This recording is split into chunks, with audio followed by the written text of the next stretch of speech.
that would result in issues of people being arrested and incarcerated, right? And so all of these things can happen, especially in spaces and places where, again, you have institutions that set up surveillance systems, policing, that make it so that if people are using, right, the result is they're going to be locked up.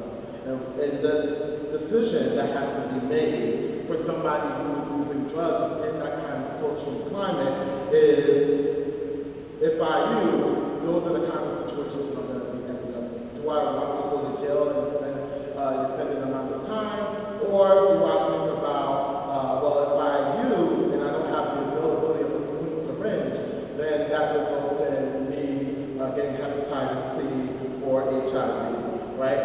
Elizabeth Pisani, who is the epidemiologist in London, really talks about this balance of what's rational for institutions versus what's rational for people who are most affected by the issues.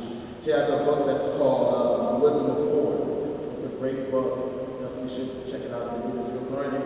If you want to learn and understand more about just the politics of harm reduction and really the drive to make sure that programs are being community protected. But in looking at these things, it's really about weighing the pros and cons and the decisions that an individual needs to make within this particular climate. So again, I want to say, what's rational?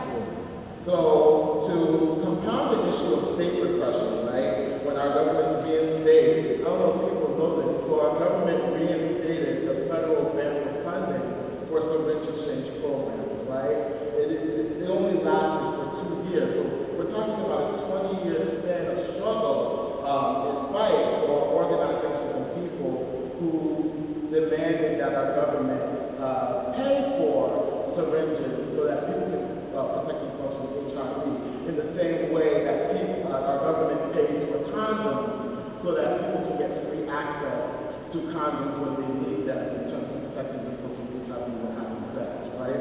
And so when we think about what are the implications of policy when that happens, when there's a reinstatement of a ban for federal funding, you know, we've seen this already within the 20-year span when the ban was put in place, that it increases stigma of services themselves, right, which Tessa started to talk about in her talk, and also promotes this idea of NIMBYism, not in my backyard. I don't want that drug treatment center that doesn't necessarily in my backyard. I don't want that syringe exchange center in my backyard. I don't want any of these things in my backyard, right? And so what happens when that kind of thing takes place, and it has further implications on the people who are already being stigmatized for the very things that they're doing, that they're trying to seek out services and help for. It drives misunderstanding and skepticism for programs, and people start to think, well, are they pushing a pro-drug agenda rather than a pro-life agenda for people who are impacted by drug use? It creates an illusion of prevention, right? We're talking about public health. And so it sets up the idea that there's only one way to recover, right, from drug use that may not work for everybody.